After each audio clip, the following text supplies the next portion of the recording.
Bonjour Afoulake. Hello, Stéphane. Bonjour Stéphane. Bonjour Afoulake. Bonjour Linette. Vous avez un look que j'adore, il est très beau. Alors aujourd'hui, on va parler de l'émergence d'Airbnb en Afrique.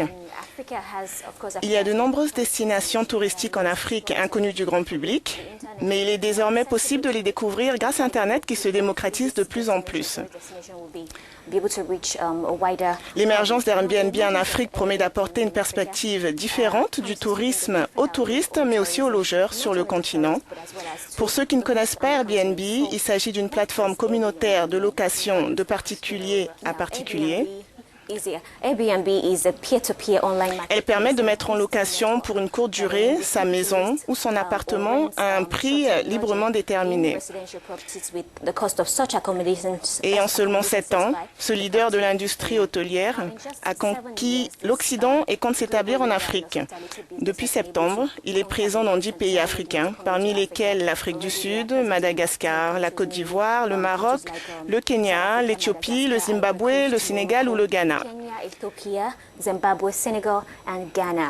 Et Airbnb est en train de gagner rapidement une popularité parmi les utilisateurs sur le continent car elle s'adapte aux réalités africaines. Alors comment ça marche et quels sont les avantages? Le principe d'Airbnb, c'est de permettre à des individus de choisir un logement parmi tous ceux proposés et à des logeurs locaux d'offrir une alternative plus économique qu'une chambre d'hôtel. C'est aussi une solution dans certains pays où l'offre hôtelière classique serait inadaptée. Donc Airbnb profite à la fois aux logeurs et aux voyageurs. Les logeurs y rencontrent des voyageurs du monde entier et les voyageurs apprécient de se loger pour pas cher dans des conditions différentes que celles d'un hôtel. À l'origine, Airbnb a attiré de nombreux voyageurs d'affaires parce que cela permet aux entreprises d'économiser de l'argent sur les frais de conférences ou de réunions. Et l'intérêt de loger chez un particulier n'est pas seulement économique. Ces propriétés permettent aux touristes d'avoir un espace plus original et confortable qu'une chambre d'hôtel sans âme.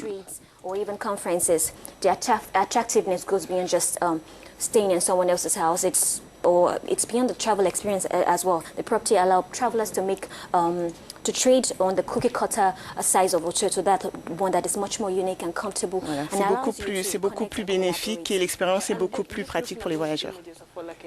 Give me the urge of just traveling and going out there and discover these beautiful places. Yes, of course it does. It gives that the urge, but then there are also it has some shortcomings too. Il y a aussi quelques inconvénients.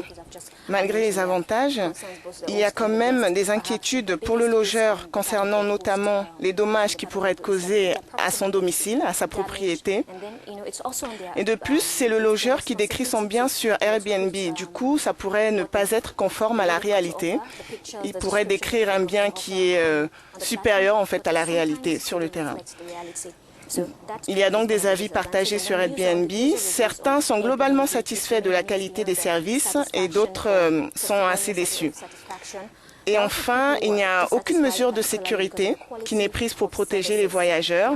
Il vaut mieux donc bien lire les conditions d'utilisation sur le site d'Airbnb avant de vous lancer pour louer un logement. Every traveler should review the user agreement before venturing or even patronizing this featured service. Pourquoi avoir choisi le nom Airbnb? On sait que BNB déjà signifie Bed and Breakfast. Corrigez-moi si je me trompe. Et maintenant, Air, pourquoi cette irruption du mot Air? Air, ça veut dire qu'ils vendent aussi l'air? En fait, les fondateurs d'Airbnb, qui sont Brian Chesky et Joe Gebbia, avaient d'abord appelé le site Air, Bed and Breakfast. Air Bed, ça signifie matelas gonflable, car c'est sur un matelas gonflable que dormaient les premiers clients des fondateurs chez eux, parce qu'ils logeaient les premiers clients chez eux à leur domicile, donc sur des matelas gonflables.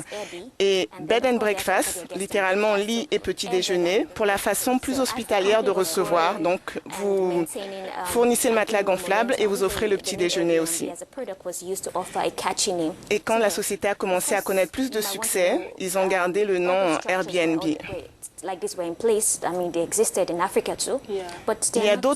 y a ce genre d'arrangement existait déjà en Afrique, mais l'avantage d'Airbnb, c'est que cela devient plus organisé plus reconnu aussi et donc du coup plus sécurisant. Wow, interesting. Très intéressant. Airbnb, bed and breakfast. Thank you very much.